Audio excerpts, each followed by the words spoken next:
We spent the last few weeks screaming stop racism at South Korean netizens acting as the ultimate defenders of human dignity.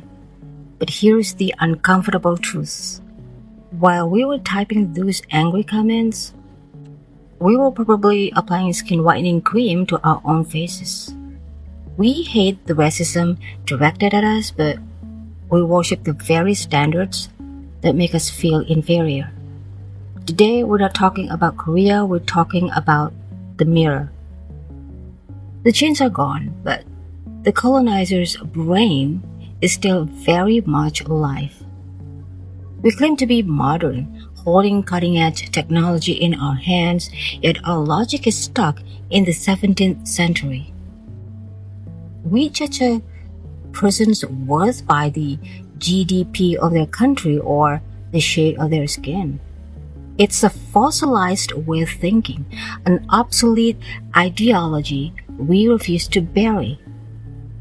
And the irony?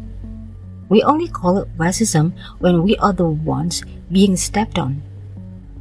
But look, I'm not a sociologist, I'm not an expert, I'm just an ordinary person who has been watching the news and scrolling through social media for years. And eventually, I couldn't help but notice a pattern that has been staring us in the face all along. It's not hidden, it's not even a secret, it's right there in the open, in our headlines, our commercials, and our own comment sections. We've seen this phenomena happen over and over again for decades. We've just become so used to it that we stopped questioning it.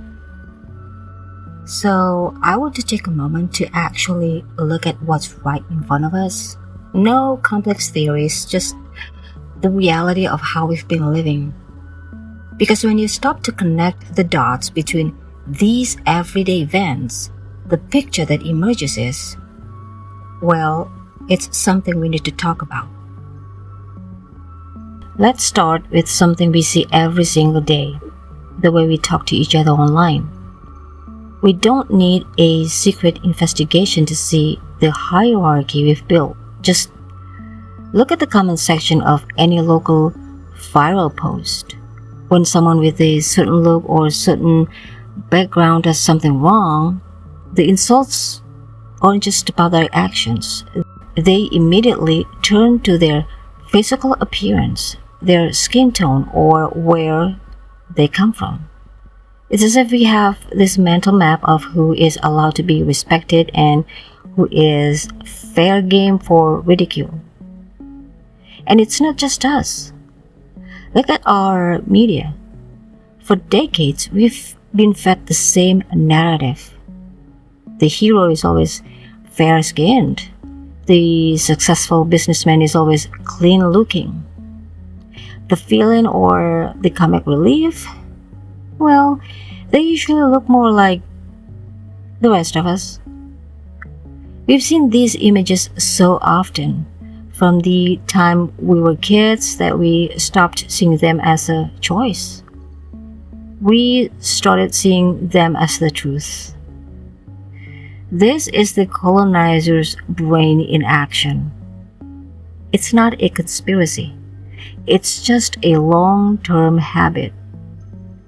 We've been conditioned to believe that Western or East Asia standards are the gold standard of humanity, and anyone else is just trying to catch up. But let's look at a pattern that's even more obvious, something that almost every traveler from the West notices when they visit our part of the world. It's our obsession with what we call bule or white foreigners. It's an open secret. In our tourist spots, our malls, even our streets, there's a clear difference in how we treat a white person versus how we treat each other. We give them the best seats. We give them the biggest smiles. We ask to take pictures with them as if they are Hollywood stars, simply because they fit the visual profile of the superior race that our ancestors were taught to serve. To an outsider, this might look like extreme hospitality, but if we look closer, it's actually the other side of the same coin of racism.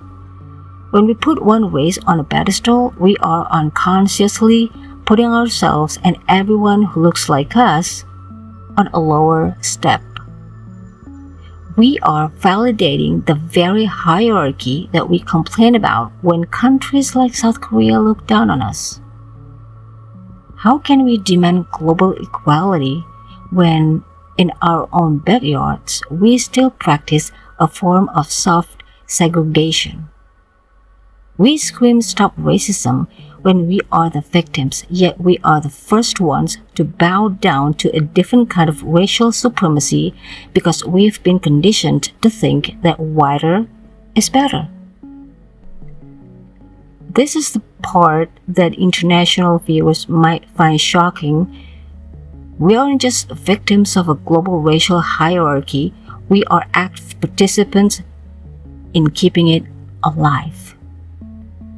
We feed the monster that eventually bites us. Let's talk about something we've normalized for so long that we don't even see it as a problem anymore. Our obsession with white skin. Have you ever noticed that in our part of the world, beautiful is almost always a synonym for white? I looked into it, and the numbers are honestly terrifying. The skin whitening industry in Asia Pacific is projected to be worth over $7 billion. Think about that for a second. We are spending billions of our hard-earned money every year to erase our own natural identity. But have you noticed the subtle change lately? I walked into a mini market the other day and noticed something interesting. The word whitening is slowly disappearing. It's being replaced by a more polite word, brightening. It's a clever move by the multi-billion-dollar companies. They know that whitening sounds a bit too colonial, a bit too problematic for 2026. So they changed the label to brightening or glow up to make it sound like they're just giving you healthier skin. But let's be real. We're not stupid. The marketing changed, but the promise is exactly the same. They are still selling the idea that your natural darker skin is dull and needs to be fixed. They just wrapped the same old racial hierarchy in a shiny modern package. This is how deep the system goes. Even the industries that profit from our insecurities are trying to hide the evidence. They give us a new word, but they keep the same old colonizers' brain alive in our shopping carts. We think we are being modern by choosing brightening products, but we are still chasing the same ghost of white supremacy. And here's the irony. We get so angry when a Korean netizen calls us dark or dirty, but every morning we stand in front of the mirror and tell ourselves the exact same thing. We buy the creams, we use the filters, we avoid the sun like it's a plague. We are paying the industry to tell us we aren't good enough. We are literally funding our own oppression. This isn't just about beauty, it's about power. We worship white skin because, for centuries, it was the color of the people in charge. And even though they've left, the colonizer's brain stayed behind. We've turned skin color into a currency, and as long as we keep buying into this $7 billion insecurity, we are giving the rest of the world permission to look down on us. Because if we don't even respect our own skin, how can we expect them to? I'll be honest with you, when I saw those comments, when I saw them equating us with primates simply because of our skin color or where we were born, I was furious. Man, it's 2026. We are living in an era of space exploration and of artificial intelligence, yet some people are still nursing the rotting corpse of 17th century supremacy. It's disgusting, it's revolting. To be reduced to an animal just because our GDP isn't as high as theirs? That kind of arrogance is a sickness. And we had every right to stand up and say enough. But as the anger started to settle, I looked around.